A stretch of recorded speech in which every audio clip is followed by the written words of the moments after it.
ધન્યવાદ Mukeshbhai, professor Bakulbhai, friends from the MA. વાંધો નહીં દોસ્તો, બે વિદ્વાન વક્તાઓને તમે સાંભળ્યા. તમારે જાગતા રહેવું પડ્યું હશે, મગજને બહુ તકલીફ આપીને સાંભળવું પડ્યું હશે. હવે મારો વારો છે. બે વસ્તુ છે આ વખતે. એક તો સામે પેલું ભર્યું ભાદર્યું ઓડિટોરિયમ દેખાતું હતું, એવું કંઈ છે નહીં. સામે કેમેરો છે અને બાજુમાં મુકેશભાઈ ને બકુલભાઈ છે. બાકી ભગવાન ભરોસે તમારા પાસે આવશે જે આવશે. મારે કેટલીક નાની નાની વાતો કરવાની છે. બહુ મોટી મોટી વાતો થઈ ગઈ છે અને સારામાં સારો મારા માટેનો સમય આ છે, કારણ કે જ્યારે બધું જ કહેવાઈ ગયું હોય એ પછી મારે વાર્તા કરવાનું હોય છે.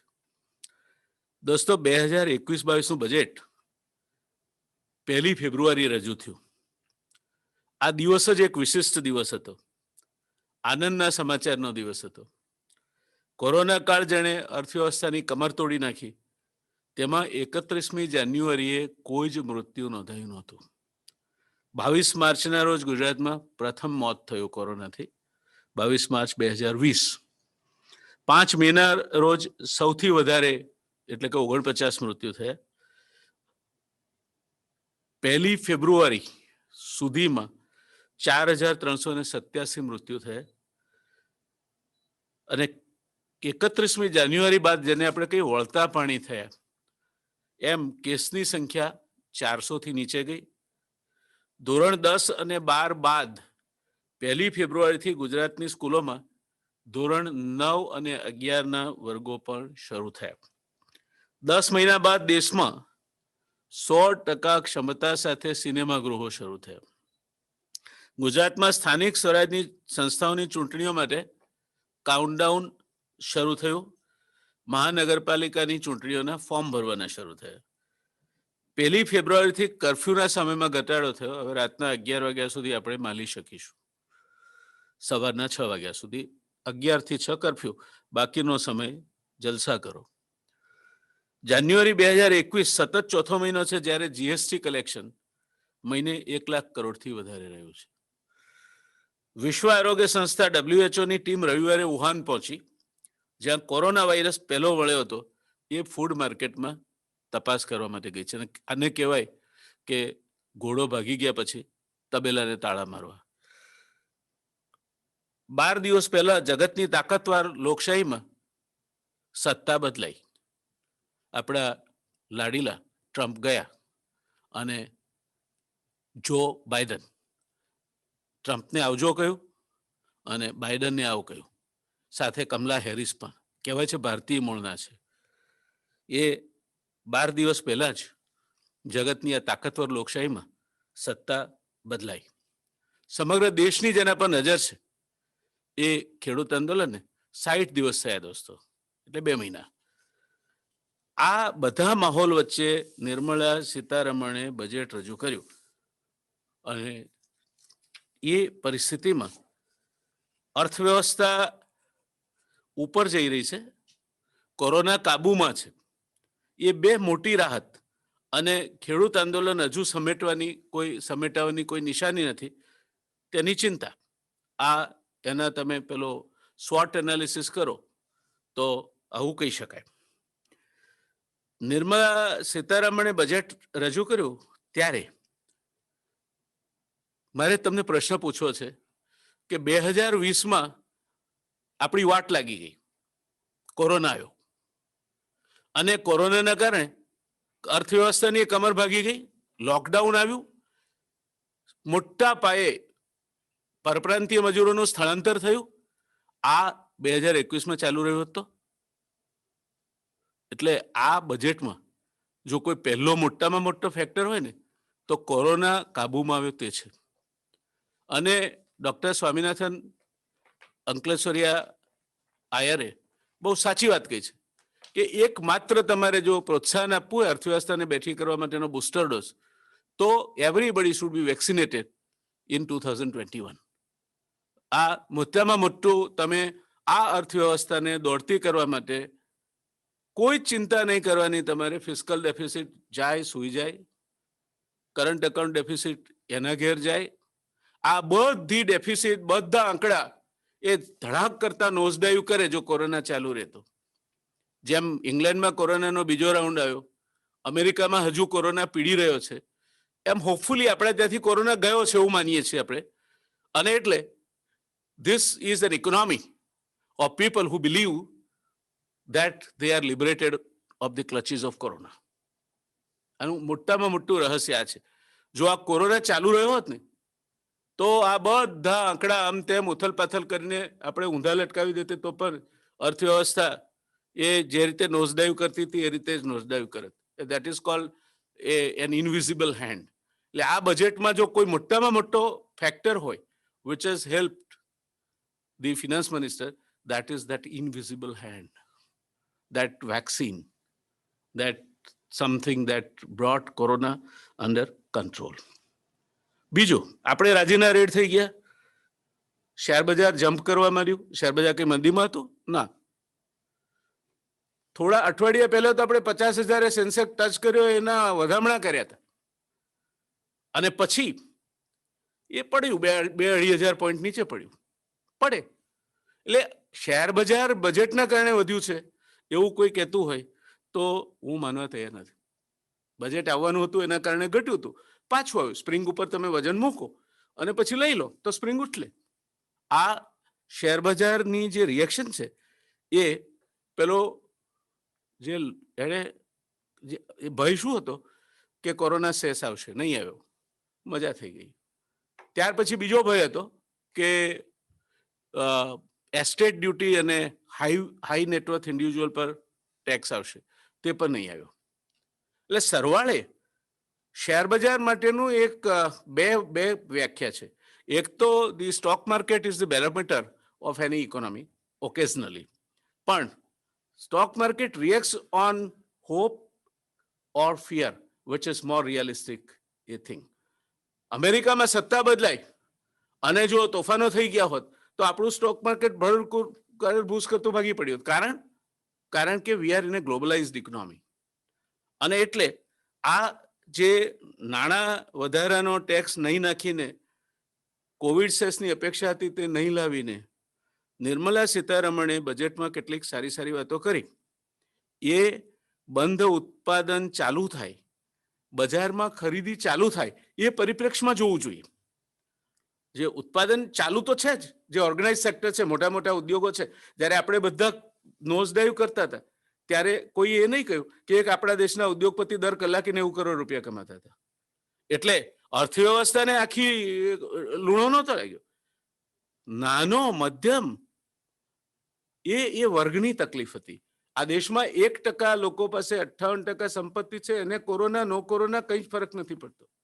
એના ત્યાંથી મજૂરો નહોતા જતા રહ્યા, એના ત્યાંથી એને કોઈ બેંકોએ ના નહોતી પાડી પૈસા નહીં આપીએ તેવી, એની કોઈ ઉઘરાણીઓ અટકી નહોતી ગઈ, એના બજારમાં કોઈ તકલીફ નહોતી આવી. ઉલટાના એમના બજાર તો વધ્યા, કારણ કે બીજા બધા જે કંઈ હતા એ બધાને માટે એ ઉત્પાદન કરતા હતા. એટલે આ બજેટને સમજવું હોય તો હું તો 2 પ્રશ્ન પૂછું કે નાના માણસના હાથમાં એ વધારે પૈસા મૂકશે જેથી એ ખર્ચી શકે? તમે તમારી જાતને પૂછી જોજો કે આ 2021ના વર્ષમાં તમારા ગજવામાં વધારે પૈસા આવવાના છે અને આવશે તો એ બચવાના છે ખર્ચ માટે? દેખાતું નથી. અને એટલા માટે અપેક્ષા હતી, જે મુકેશભાઈએ કહ્યું કે, અને સુબ્રમણ્યમ સ્વામીએ પણ કહ્યું છે એકવાર કે ઇન્કમ ટેક્સ શૂન્ય કરી નાખો અમુક વર્ષ સુધી, એટલે અમુક લિમિટ સુધી. 5 લાખની આવક છે ત્યાં સુધી તમે ઇન્કમ ટેક્સ જવા દો, તો આ નાના માણસો જે 80% કરતા વધારે પ્રજા છે એના હાથમાં પૈસા આવશે. આ થયું હોત તો બજારો જીવંત થયા હોત, બજારોમાં ખરીદી માટે લોકો ઉમટ્યા હોત. જે પેલા કલાકે 90 કરોડ કમાવાળા છે એ તો આ દેશમાંથી ખરીદી જ નથી કરતા, એમને ના પોસાય ખરીદી કરવાની આ દેશમાં. એ તો ક્યાંના ક્યાં જઈને ખરીદી કર્યા જેના નામે આપણે ના સાંભળ્યા હોય, એવી બ્રાન્ડ વાપરે કે જે આપણને ખબર નહીં પડે. When I look at the common man, what is there in this budget? Will it push up the consumption of a common man, help consumption of a common man by leaving more money in his hands? I am not able to find the answer. મુકેશભાઈએ કહ્યું કે આવકવેરામાં કોઈ ફેરફાર થયા નથી. આવકમાં ફેરફાર થયા છે દોસ્તો. મોટા ભાગના લોકોએ નોકરીઓ નથી ગુમાવી, એમને કાં તો બોનસ નથી મળવાનો, કાં તો 30% પગાર કાપ લઈને નોકરી ચાલુ રાખવાની છે. દેટ ઇઝ વેર ધ શૂ પિન્ચીસ. અને એટલે નાણાં ખાધ ઘટાડવાનો એકાએક બોજો અર્થવ્યવસ્થા પર નહીં પડે. બકુલભાઈ સાહેબે કહ્યું ફિસ્કલ રોડમેપ લોંગ ટર્મ દોરવામાં આવ્યો છે, કન્ઝર્વેટિવ છે, બધા સાથે સંમત. Will it increase the personal disposable income in the hands of 80% of the population in this country? Unfortunately, મેં 1% 58% વેલ્થની વાત કરી, બાકી 10% 90% વેલ્થ ઓન કરે છે. આ દેશની 90% સંપત્તિ 10% લોકોના હાથમાં છે, જેમની આવક વધી છે, કોરોના નો કોરોના. બાકીના 90% છે જેમના હાથમાં 10% આવક છે, એમની આવનાર દિવાળી સારી જશે? પેલો નાનો વેપારી છે જે આશા રાખીને બેઠો છે કે હવે મારે ત્યાં લોકો આવતા થાય, એની દિવાળી સારી જશે? પેલો નાનો ઉદ્યોગપતિ છે જે આ દેશમાં 6% જ રોજગારી આ મોટા સાહેબો પૂરી પાડે છે, બાકીની 94% રોજગારી એ અનઓર્ગેનાઇઝ સેક્ટરમાંથી આવે છે, એને કઈ ફાયદો થશે? Micro, small and medium scale industries, will they get the revival dose out of this budget? ચર્ચા અને વિચારણાનો વિષય છે. એસેટ મેનેજમેન્ટ બેંક એટલે કે બેડ બેંકની સ્થાપના થકી બેંકોના સર્વે સુધારવાનો પ્રયત્ન આવકારદાયક છે, એમાં કોઈ જ ના નહીં. આમ થવાને કારણે 2 થી 3 વર્ષમાં રાષ્ટ્રીયકૃત બેંકોના સર્વૈયા ચોખ્ખા થઈ જશે. સારી વાત છે, પણ એ જે લઈ ગયા પૈસા ને બેંકોને નુકસાન કરવાની ટેવ પડશે, એ દર વર્ષે તમે એસેટ મેનેજમેન્ટ બેંક થકી રિપેર કરશો? એમાં ક્યાંક something needs to be brought in as far as the responsibility of the nationalise banks are concern.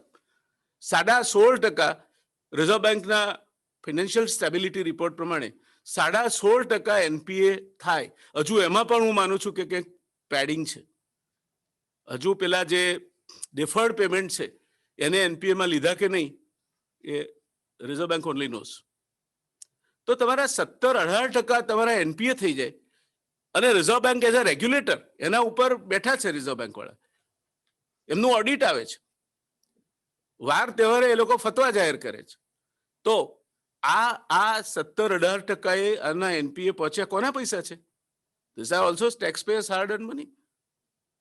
હવે બહારથી આવશે લોકો અને આ એસેટને વેચીને આપણને પૈસા આપશે, એટલે બેંકોના સર્વે ચોખ્ખા થઈ જશે. એ વાત સાચી છે, સારી છે, પણ આ ટેવ તો નહીં પડે ને, એ પણ એટલો જ અગત્યનો પ્રશ્ન છે. BPCL, air India, shipping corporation of India, container corporation of India, IDBI bank, BEML, Pawan Hans, આ બધાને ડિસઇન્વેસ્ટમેન્ટ લાવીને પૂરા કરવાના છે. Nothing wrong in it. હું હંમેશા એવું માનું છું કે સરકાર પાસે 3 જ જવાબદારી હોવી જોઈએ: કાયદો વ્યવસ્થા, શિક્ષણ અને આરોગ્ય. આ 3 સિવાય ચોથી વ્યવસ્થામાં સરકારે શક્ય તેટલું ઓછા પડવું જોઈએ. That is cold minimum of the interference or ease of doing business. હવે એ જો આ કરતા હોય તો આવકારદાયક છે. કેન્દ્ર સરકારે વ્યૂહાત્મક અને બિન વ્યૂહાત્મક ક્ષેત્રોમાં એક ચોક્કસ નીતિ ઘડીને ડિસઇન્વેસ્ટમેન્ટ કરવાનું નક્કી કર્યું છે. હવે વ્યૂહાત્મક ક્ષેત્રો કયા છે? એટમિક એનર્જી, સ્પેસ અને ડિફેન્સ, આ વ્યૂહાત્મક ક્ષેત્રો છે. ત્યાર બીજું છે ટ્રાન્સપોર્ટ, ટેલિકોમ્યુનિકેશન. ત્રીજું છે પાવર, પેટ્રોલિયમ, કોલસો અને બીજી ધાતુઓ. ચોથું છે બેન્કિંગ, ઇન્સ્યોરન્સ અને ફાઇનાન્શિયલ સર્વિસીસ. આ 4 વ્યૂહાત્મક ક્ષેત્રો છે. આ 4માં એની જાહેર ક્ષેત્રની હાજરી એક લઘુત્તમ જરૂરિયાત મુજબની રહેશે, પણ જાહેર ક્ષેત્ર રહેશે. જ્યારે બાકીના સેન્ટ્રલ પબ્લિક સેક્ટર એન્ટરપ્રાઇઝનું આ 4 વ્યૂહાત્મક ક્ષેત્રોમાં પણ ખાનગીકરણ અથવા મર્જર અથવા સેન્ટ્રલ પબ્લિક સેક્ટર એન્ટરપ્રાઇઝ સાથે જોડાણ અથવા બંધ કરી દેવામાં આવશે. એનો અર્થ એ થાય, જે તે હું સરળ સમજુ છે, કે કેન્દ્ર સરકાર પુષ્કળ પૈસા શેર બજારમાંથી લેવા આવશે. હજુ એ ચકાસણી કરવાનું બાકી છે. હું શેર બજારનો નિષ્ણાત નથી, મારા પર આધાર નહીં રાખો, પણ જો આ થવાનું હોય તો શેર બજાર બોયન્ટ રહેવું જોઈએ. આ એક સામાન્ય સમજ છે મારી. અમે ટૂંક સમયમાં એ ચર્ચા કરીને તમારી સમક્ષ મૂકવાનો પ્રયત્ન કરીશું. પણ આ જે પબ્લિક સેક્ટર એન્ટરપ્રાઇઝીસના ડિસઇન્વેસ્ટમેન્ટની વાત છે એ તો જ શક્ય બને જો there is a buoyancy in the stock market. બાકીના સેન્ટ્રલ પબ્લિક એન્ટરપ્રાઇઝનું 4 વ્યૂહાત્મક ક્ષેત્રોમાં પણ ખાનગીકરણ અથવા મર્જર અથવા સેન્ટ્રલ પબ્લિક સેક્ટર એન્ટરપ્રાઇઝ સાથે જોડાણ અથવા બંધ કરી દેવામાં આવશે. સારી વાત છે. બિન વ્યૂહાત્મક ક્ષેત્રોમાં જાહેર ક્ષેત્રીય એકમોનું ખાનગીકરણ કરી દેવામાં આવશે અથવા આ 4 સિવાયના બીજા ક્ષેત્રમાં જ્યાં પણ હશે એ સારી વાત છે. એક જમાનો હતો જ્યારે આપણે પબ્લિક સેક્ટર ઊભું કર્યું હતું, ત્યારે આપણી પાસે શેર બજાર નહોતું, ત્યારે આપણી પાસે મોટા ઔદ્યોગિક એકમો સ્થાપવા માટેની ક્ષમતા નહોતી, ત્યારે આપણી પાસે મોટા પાયે પૈસા બહારથી ઊભા કરવા માટેની ક્ષમતા નહોતી, ટેકનોલોજી નહોતી. અને એટલે આપણે આ જાહેર ક્ષેત્રનો જે કન્સેપ્ટ છે તે લાવ્યા હતા. આજે પરિસ્થિતિ બદલાઈ છે. So there is nothing wrong in it. On the contrary, earlier it is done, better it is. પણ કયા કરવા કયા નહીં તે સરકાર જોઈ સમજીને નિર્ણય લે. સાહેબે કહ્યું, બકુલભાઈ સાહેબે, કે આમાં ફજીંગ નથી. આઈ માર્જિનલી એગ્રી વિથ ઇટ. આરોગ્ય ક્ષેત્રની જોગવાઈઓ 94.452 કરોડમાંથી 2,23,846 કરોડ થઈ સાહેબ. વેક્સિનેશનના 35,000 કરોડ તો આરોગ્યમાં આવે, પણ પીવાનું પાણી ને સેનિટેશન એ આરોગ્યમાં ઘુસાડી દીધું છે. The major chunk of the incremental this thing 51,518 કરોડમાંથી પીવાનું પાણી ને સ્વચ્છતા આમાં 6 એકમ દશક 100,000 10,000 60,000 કરોડ વાંચતા નથી આવડતું. પાણી અને સેનિટેશનની ગ્રાન્ટ 36,022 કરોડ અને ફોરેન એક્સચેન્જ ગ્રાન્ટ ફોર આરોગ્ય 13,192 કરોડ. સાહેબ, આરોગ્યમાં એવું હમણાં વચ્ચે સર્વે આવ્યો હતો કે જો સરકાર માળખાકીય સવલતોમાં જો રોકાણ કરે તો અત્યારે સામાન્ય માણસ 65% આરોગ્ય પાછળનો ખર્ચો આઉટ ઓફ પોકેટ એક્સપેન્સીસ તરીકે કરે છે, એ ઘટીને 35% આવે. આમાં સાહેબ આરોગ્યની માળખાકીય સવલતોમાં કોઈ વધારો થવાનો હોય એવું દેખાતું નથી. પાણી ચોખ્ખું પીવાનું મળશે એ તો સારી વાત છે, કારણ કે શુદ્ધ પેયજળ રહીમનજીએ કહ્યું છે કે રહીમન પાણી રાખ્યો બિન પાણી સબ સૂન, પાણી બિનના નીપજે મોતી માનુસ ચૂન. એ પાણી મળશે, પણ એને આરોગ્ય સાથે શું કરવા ભેગું કરવાનું મને નથી સમજાતું. એમ તો બીજી ઘણી બાબતો છે જે આરોગ્ય સાથે જોડીને આરોગ્યનું બજેટ કદાચ 2,23,000 ના બદલે 10,000 કરોડ કરી શકાય. શુદ્ધ હવા મળે, એન્વિરોન્મેન્ટમાં તમે જે ખર્ચો કરો એ આરોગ્ય એટલે આરોગ્ય સીધી રીતે એના આંતરમાળખાકીય સવલતોમાં જે જતું હોય તે. એટલે આ આરોગ્યના માળખાગત સવલતો વધારવા માટે પેલો રિપોર્ટ વાંચ્યા પછી મને લાગ્યું હતું કે ખરેખર જો વધારો કર્યો હોત, વધારે CHC, વધારે આજે ગુજરાત સરકારને આપણે અભિનંદન આપી શકીએ કે સિવિલ હોસ્પિટલ છે, કે UN મહેતા હોસ્પિટલ છે, કે કેન્સર રિસર્ચ ઇન્સ્ટિટ્યૂટ છે, કે કિડની ઇન્સ્ટિટ્યૂટ છે. They are centres of excellence created after many years of effort and huge investment. તો આવા જ્યારે જાહેર ક્ષેત્રીય એકમો ઊભા થાય ત્યારે લોકોને પેલા ખાનગી ક્ષેત્રવાળા પાસે નહીં જવું પડે. તો ત્યાં તમે વધારે રોકાણ કરવાની કોઈ વાત આ બજેટમાં નથી કરતા. એ મારા માટે એક નિરાશા છે. આ બજેટ 30.4 લાખ કરોડનું હતું ગયું બજેટ, એના બદલે આ બજેટ 34.83 લાખ કરોડનું છે. એટલે there is some increase about which we will talk. ઉદ્યોગને લગતા કેટલા પાસાની મારે વાત કરવાની છે. આમાંથી મોટા ભાગની બાબતો પર ધ્યાન કેન્દ્રિત કરીને બજેટના અન્ય પાસા વિશે મારા લર્નેડ પ્રોફેસર અને કલીગ બકુલભાઈ વાત કરી છે. એના પુનરાવર્તનમાં ઉતરવાનો કોઈ ઈરાદો નથી. ઇન્ફ્રાસ્ટ્રક્ચર માટે 5.54 લાખ કરોડની જોગવાઈ છે, એ સારી વાત છે. એના કારણે આંતરમાળખાકીય સવલતોને વેગ મળશે, જે લાંબા ગાળે આપણને વધારે વળતર આપશે.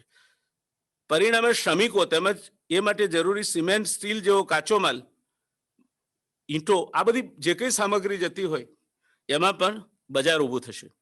સરવાળે આંતરમાળખાકીય સવલતોમાં કરેલું રોકાણ આવનાર સમયની અર્થવ્યવસ્થા માટે હકારાત્મક પુરવાર થાય એટલે આવકારદાયક છે. ઇટ્સ બકુલભાઈ સાહેબે પણ વાત કરી, પણ એ આપણા માટે આવકારદાયક છે. વેક્સિનેશન માટે 35,000 કરોડની જોગવાઈ છે. ડોક્ટર સ્વામિનાથન અંકલેશ્વરિયા કહે છે કે અર્થવ્યવસ્થાને મોટામાં મોટો બુસ્ટર ડોઝ વેક્સિનેશન આપી શકે, કારણ કે જો કોવિડ ચાલુ રહ્યો તો બધા પેરામીટર આપણા હોઈ ગયા હોત. એટલે તમે 100% લોકોને વેક્સિન આપી અને સાજા કરી દો તો પછી અર્થવ્યવસ્થા ધમધમાટ ચાલશે, મજૂરો પણ મળી રહેશે, લોકડાઉન પણ નહીં આવે, કર્ફ્યુ પણ નહીં આવે અને ધીરે ધીરે અર્થવ્યવસ્થાની ગાડી પાટા પર આવી જશે. એટલે વેક્સિનેશન પાછળ હજુ પણ વધારે ખર્ચ કરવો પડે તો કરીને આ વર્ષે એવું એક ધ્યેય રાખવું જોઈએ કે વેક્સિનેશન બધાને અપાઈ જાય. પણ એમાં Bing A student of management મને એક સૂચન કરવાનું છે કે આ દેશના લગભગ 50 જિલ્લા એવા છે જેમાં 80% કેસીસ છે કોવિડના. તો બધે 100% વેક્સિનેશન આપવા ગયા વગર તમે કોરોનાના જે ફ્રન્ટલાઈન વોરિયર્સ છે એમને આપો, તમને બીજાને આપ્યું તો આપો, પણ જ્યાં આ 50 જિલ્લામાં કોન્સન્ટ્રેટ કરી અને ત્યાં 100% વેક્સિનેશન પહેલા કરી દો ને તો તમને ફાયદો વધારે થશે. So there is a need for applying the management techniques. I don't know whether Niti Aayog would like to do that or not.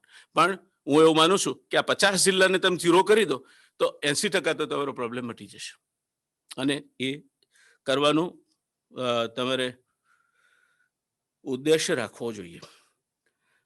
15 થી 20 વર્ષ જૂના વાહનો ફિટનેસ ટેસ્ટમાં નિષ્ફળ રહે તો ભંગાર ભેગા થશે, એમાં કોઈને વાંધો ના હોઈ શકે. પણ એટલો ખ્યાલ રાખો કે આ સેકન્ડ હેન્ડ વાહનો ખરીદે છે કોણ? જે કોર્પોરેટ સેક્ટર છે તો ખરીદતું નથી, એને તો એની ડેપ્રિસિએશન મળવાનું બંધ થાય એટલે એ વેચી મારે છે. મોટા માણસો છે એ પણ ખરીદતા નથી. આ એક વર્ગ એવો છે કે જે આ વાહનોના કારણે 4 પૈયા ભેગો થાય છે, એને ક્યાંક તકલીફ પડે નહીં તે જોવું જોઈએ. ઇલેક્ટ્રોનિક્સ કે ઇલેક્ટ્રિકલ કે સૌર ઉર્જા આનો વપરાશ વધારે થાય તે સામે કોઈને વાંધો ન હોઈ શકે. But that change, like Nirmala Sitharaman, who plans to reduce the fiscal deficit gradually over a period of 5 years, આમાં પણ કાંક ગ્રેજ્યુઅલ ટેપરિંગ ઓફ કરવું જોઈએ, કારણ કે જૂના વાહનો છે એ પોલ્યુશનમાં પણ વધારો કરે છે અને એને ટેપર ઓફ કરવા જોઈએ. પણ there has to be a gradual way. એકદમ આવતીકાલથી જ આરટીઓ વાળા લાગી જાય તે નહીં કરવું જોઈએ. સાહેબ શેષ તો આવ્યો છે બકુલભાઈ સાહેબ, આમાં શેષ એગ્રીકલ્ચર ઇન્ફ્રાસ્ટ્રક્ચર શેષ પહેલી વખત આવ્યો છે અને કારણે ખાવાની વસ્તુઓ ને કોલસો ને એવું બધું મોંઘું થશે. પેટ્રોલ અને ડીઝલ મોંઘા થયા હોત પણ સદનસીબે એ વધારો એમણે એક્સાઇઝમાં શોષી લીધો છે. એટલે I think two that extent સામાન્ય માણસે સરકારનો આભાર માનવો જોઈએ, નાણામંત્રીનો આભાર માનવો જોઈએ કે વધારાના પેટ્રોલ અને ડીઝલનો ભાર એના પર પડ્યો નથી કિંમતનો. પણ બાકીની બધી આઈટમો છે, સાહેબે કહ્યું કે WPI વધશે નહીં વધે. ખરો જે આપણને લાગતો ઓળખતો વાત છે કન્ઝ્યુમર પ્રાઇસ ઇન્ડેક્સ છે. એટલે અને અત્યારે આ સમય નથી એ વધવાનો, એ સમય વધવાનો આવશે માર્ચ એપ્રિલ પછી, જ્યારે ડુંગળી, ટમાટા, બટાકા આ બધા બજારમાં આવી ગયા હશે અને પછી હોર્ડિંગ થઈ ગયું છે એનો અને પછી ભાવ વધશે. એટલે CPI ના વધે એ અગત્યની વાત છે આપણા માટે. ગોલ્ડ બાર્સની આયાત ઘટી છે, ચાંદીના ઉપરની આયાત ઘટી છે, ઝવેરીઓની માગણી હતી, સોનીભાઈઓની માગણી હતી. I think it's a well meaning measure taken by the finance minister. Micro, લઘુ અને મધ્યમ ઉદ્યોગો માટે આ બજેટમાં કોઈ જ જોગવાઈ નથી અને મારા મત પ્રમાણે આ બજેટની સૌથી મોટામાં મોટી નિરાશા એ માઇક્રો, લઘુ અને મધ્યમ ઉદ્યોગો માટેની કોઈ ચોક્કસ રોડમેપ અથવા તો જોગવાઈનો અભાવ છે. મોટા પેકેજીસ છે હમણાં સુધી નથી જતા. 25 લાખ કરોડ ને 23 લાખ કરોડના પેકેજ હમણાં સુધી નથી જતા. અમને તો 10,000 15,000 મળે જોગવાઈઓ, તેવી નાની નાની વાતો સાથે નિસ્બત છે. અને એટલે આપણા આખા ઔદ્યોગિક ક્ષેત્રમાં આપણે કદાચ ખ્યાલ નહીં હોય પણ મધ્યમ, નાનો અને micro industry they account for 35% of the goods produced અને ઇનડિરેક્ટ તમે જો એક્સપોર્ટમાં એમ ડિરેક્ટ ઇનડિરેક્ટ એમનો ગુડ્સ એડ કરો તો લગભગ 50% exports from the engineering sector are accounted for by them, plus they are employment generators. મોટા ઉદ્યોગો છે એ 5 કરોડના રોકાણ દીઠ એક માણસને રોજગારી આપે છે. નાનો ઉદ્યોગ 1 લાખના રોકાણ દીઠ 6 થી 7 ને રોજગારી આપે છે. અને માઇક્રો એ તો 10,000ના રોકાણ દીઠ 5-6 લોકોને રોજગારી આપે છે. એટલે આપણો જો પ્રશ્ન મેઇન છે એ રોજગારીનો છે. વી આર ટીમિંગ મિલિયન્સ અને 70% આપણું જે વસ્તી છે તે 35 વર્ષ નીચેની તે નોકરી માટે આજે રાહ જુએ છે. અર્થવ્યવસ્થા ઉચકાશે એટલે રોજગારી મળશે એમાં કોઈ શંકા નથી. That is something which will is આપણે શાકભાજી લેવા જઈએ તો એની સાથે આદુ મરચા કોથમીર આવે તો એ મફત નથી મળતા. પણ there is no focused or specific approach on employment creation, which I think was required and perhaps is a disappointment. Hopefully, આપણે એવું માનીને ચાલીએ કે અર્થવ્યવસ્થા સુધરશે અને અર્થવ્યવસ્થા સુધરશે એટલે જે રોજગારીમાં જુવાળ આવશે એમાં આ કદાચ 25 કોમોડિટી પર 100% સુધી કૃષિ સેસ લાગવાનો છે. એ શું રંગ લાવશે તે જોવાનું છે. શિક્ષણ ક્ષેત્રે 15,000 આદર્શ સ્કૂલ બનાવવાની વાત કરવામાં આવી છે. સાચી વાત છે. We are living in knowledge era અને knowledge is going to the power in the years to come. શિક્ષણ માટે 15,000 આદર્શ સ્કૂલ બનાવવાની વાત કરી છે અને એ સ્કૂલોની સાથે આપણે કેવું હોય તો એ કોને આપશો તમે? એકલા ગુજરાતમાં જ 37,000 શાળાઓ છે. એટલે સરકાર આ કરે છે, સારું કરે છે. આઈ વેલકમ ઇટ. મૂળ જરૂરિયાત છે શિક્ષકને બીજું કામ નહીં આપવાની. અત્યારે તો શિક્ષક મતગણતરી કરે, કોવિડનો સર્વે કરે, નાના મોટા બીજા કામ કે એમાંથી નવરાશ મળે તો પછી શાળામાં ભણાવે. તો તમે એક જ જો તમારે પ્રાથમિક શિક્ષણને મજબૂતી આપવી હોય તો શિક્ષકને શિક્ષકનું કામ કરવા દો. આ વાત એક બજેટમાં ના આવે પણ ક્યાંક the governments of the day જેમને પોતાના રાજ્યમાં સરકારી શિક્ષણ અથવા તો સરકારનું શિક્ષણ સારું કરવું છે એમણે આ નિર્ણય લેવો પડશે કે શિક્ષકને શિક્ષણ સિવાયના કામમાં અમે નહીં વાપરીએ. Despite whatever temptations you have. મતગણતરીમાં નહીં વાપરીએ, ચૂંટણી દરમિયાન મતદાર યાદી રિવાઇઝ કરવાની હોય એમાં નહીં વાપરીએ. હવે એક સેન્સસ આવવાનો છે. એ સેન્સસમાં શિક્ષકો જ આવશે. ડિજિટલ પણ કરતા કંઈક તો કરવું પડશે ને. એટલે આ બધામાં શિક્ષકોને તમે ન વાપરો અને શિક્ષકોને શિક્ષણનું કામ કરવા દો તો મને લાગે છે આ મોટામાં મોટી રાહત શિક્ષણ માટે થઈ શકે. શિક્ષણ માટેનું બજેટ ચાલુ વર્ષે 99,311 કરોડ અંદાજવામાં આવ્યું હતું. સ્વાભાવિક છે, સ્કૂલો બંધ રહી અને ખર્ચો નથી થયો. 40% જ ખર્ચ થયો છે. હવે આગામી વર્ષ માટે 93,224 કરોડ અંદાજવામાં આવ્યું છે. આ જે અગાઉ હતું એમાંથી 6.13% ઘટાડો બતાવે છે. એટલે શિક્ષણ એક બાજુ વસ્તી વધે છે, શિક્ષણ માટેની જરૂરિયાતો વધે છે અને એનું જે જીડીપીના માંડ 0.5% જેવું તમે નવી શિક્ષણ નીતિમાં એમ કહો છો કે 6% જીડીપીના શિક્ષણ પાછળ ખર્ચ કરવામાં આવશે અને in practice you are providing four only 0.5%. આ મોટી વિસંગતતા છે અને એ વિસંગતતા ન થઈ હોત તો સારું. એટલે બેમાંથી જ્યાં સુધારવા લાયક હોય ત્યાં સુધારી લેવું જોઈએ.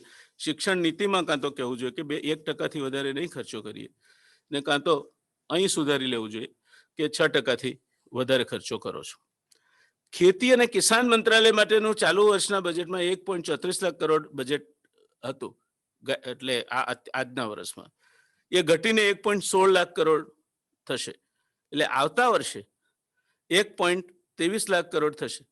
એટલે ખેત ઉત્પાદનો પાછળનું બજેટ ઘટાડશો તો તમે ખેતી પાછળ પૈસા કઈ રીતે ખર્ચશો? આપણે સમજવું જોઈએ કે ખેતી માત્ર અન્ન સુરક્ષા આપે છે એવું નથી. ઘણા લોકો કિસાન આંદોલન જોઈને માને છે કિસાનોનો જ પ્રશ્ન છે, એવું નથી. ખેતી તમને અન્ન સ્વાવલંબન તો આપે જ છે ને. અન્ન સ્વાવલંબન ના આપે અને આપણે ભીખનો વાટકો લઈને દુનિયામાં ફરવું પડે અનાજ લેવા તો it would be far more dangerous than even maintaining security at our borders. કારણ કે એના પગલે પગલે તમે ચાડ જુઓ, નિગર જુઓ, એ બધા દેશોમાં અન્ન સ્વાવલંબન નથી માટે બીજી બધી તકલીફો ઘૂસી ગઈ છે, ડ્રગ્સ ઘૂસ્યા છે, આંતરવિગ્રહ થાય તેવી પરિસ્થિતિનું નિર્માણ થયું છે. બીજું, ગ્રામ્ય અર્થવ્યવસ્થા એ મોટું બજાર છે. આજે આ દેશમાં પેદા થતો 50% સિમેન્ટ ગામડામાં વેચાય છે, 52% કપડું ગામડામાં વેચાય છે, 55% મોટરસાયકલ ગામડામાં વેચાય છે. ગામડું તમારું એક બજાર છે અને એ ખેતી સારી હશે અને ખેડૂત તમને અત્યારે 30 કરોડ ટન અનાજ પેદા કરે છે, એનું 50 કરોડ ટન અનાજ પેદા કરીને આપશે તો આપણે ચેનથી જીવી શકીશું. નહીં તો ભૂખમરી થશે અને રોજી રોટીના રમખાણો થશે. એટલે ખેડૂતને માત્ર આપણે એક નેરો પર્સ્પેક્ટિવમાં જોઈએ છે, એના બદલે આપણે સમજવાની જરૂર છે કે ધારો કે 10 મિલિયન ટન અનાજ ઓછું પાક્યું તો what is going two B the import cost and then the distribution and logistics cost of this શું થશે. ગામડાના કેટલા આજે કેરાલામાં વરસાદ સારો હોય તો સુરતમાં પોંગલની સિઝન સારી આવે છે, બંગાળમાં સારો વરસાદ હોય તો પૂજાની ઘરાગી સારી નીકળે છે, બિહારમાં સારો હોય તો છઠની ઘરાગી સુરતમાં સારી નીકળે છે. એટલે આ કૃષિના મામલે ખેડૂત એ એક પક્ષકાર નથી. ખેડૂત એ આપણી અર્થવ્યવસ્થાનો એને 16% ગણાય જ નહીં. હા, એ ખરું કે 16% જીડીપી કે 14% જીડીપી આપે છે અને 50% એમ્પ્લોયમેન્ટ આપે છે. So it is over sort of supplied with the labour and you will have to work out some innovative ways to use that labor more efficiently to have more GDP produced. That is the answer. પણ એ કરવાના બદલે આપણે આ વાતને સમજતા નથી. રાજકોષીય ખાધ 3.5% અંદાજ કરતા વધીને 9.5% થઈ, પણ જીડીપી ઘટવાનો છે એટલે આપોઆપ રાજકોષીય ખાધ વધે. બકુલભાઈ સાહેબે સમજાવ્યું છે, એમાં મારે જવું નથી. આરોગ્ય ક્ષેત્રના અંદાજપત્રમાં પણ જે કંઈ કરવામાં આવ્યું છે એમાં પણ મારે જવું નથી. કુલ મિલાકે મારે દોસ્તો તમને 3 પ્રશ્નો પૂછવા છે. પહેલું, જો તમે મધ્યમ વર્ગમાંથી હો, નોકરિયાત વર્ગમાંથી હો, તો તમે માનો છો કે આવતી દિવાળીએ તમે તમારા કુટુંબ માટે વધારે ખર્ચો કરી શકશો? તમે ક્યાંક આયોજન કરતા હો નવું ઘર લેવાનું, તો તમારી પાસે એ માટેના સરપ્લસ પૈસા ઊભા થશે? તમારે મોટરસાયકલ કે 2 વ્હીલર લેવું છે તો તમે આ વર્ષે એ લેવાનું આયોજન કરી શકશો? હજુ મને લાગે છે કે એ વહેલું છે કેવું. અને એટલા માટે માઇક્રો, સ્મોલ અને medium scale industries, they are backbone to our economy because એ આપણને એક ડિસ્ટ્રીબ્યુશન ઓફ વેલ્થ કરી આપે છે. પેલા 1 કલાકમાં 90 કરોડ કમાતાવાળા ભાઈને કોઈ ફરક નહીં પડે, પણ અહીંયા 1 કલાકમાં 90 રૂપિયા કમાવાવાળાને ફરક પડે છે. અને એટલે આપણે આ દિશામાં વિચારવું જોઈએ. મારી મોટામાં મોટી નિરાશા એ આ માઇક્રો, સ્મોલ અને એલાઇડ સેક્ટર માટે, નાના વેપારી માટે એક શબ્દ પણ ક્યાંય નથી તે છે. એટલે કુલ મિલાકે અર્થવ્યવસ્થાને વેગ આપશે બજેટ, એમાં કોઈ શંકા નથી. I have learn to believe Bakulbhai and sign on the dotted line. એટલે he is our leader and what he has said absolutely I fully endorse. I stand benefited from his observations. પણ મારી ચિંતા આ છે, કદાચ મારી સમજ ઓછી છે એટલે ચિંતા વધારે છે. ચિંતા 2 જ માણસોને થાય, કાં તો અતિ જ્ઞાન હોય એને થાય, સહદેવને થતી હતી, કાં તો સમજ ઓછી હોય એને થાય. જ્ઞાની માણસોને ચિંતા નથી થતી એવું ગીતામાં કહ્યું છે. એટલે આ બજેટ સત્ર આ રીતે સરસ મજાનો AMAનો સ્ટુડિયો છે. I must compliment AMA for having such a nice studio. And I must also compliment the people who are making it happen. So thank you so much everybody. અને 41 વર્ષનો અમારો સાતત્યપૂર્ણ આવતી વખતે 42મા વર્ષે પણ આ જ રીતે AMAના મંચ પર પાછા ભેગા થઈએ એવી ઓડિટોરિયમ, હા હવે તો કોવિડ જશે એટલે ઓડિટોરિયમમાં, એવી શુભકામનાઓ સાથે તમને સૌને પણ આ નાણાકીય વર્ષ નિર્મલા સીતારામનની સાડી જેવું નીવડે, મુકેશભાઈ એનું રહસ્ય સમજાવ્યું છે, એવી શુભકામનાઓ સાથે આવજો દોસ્તો. મજા આવી.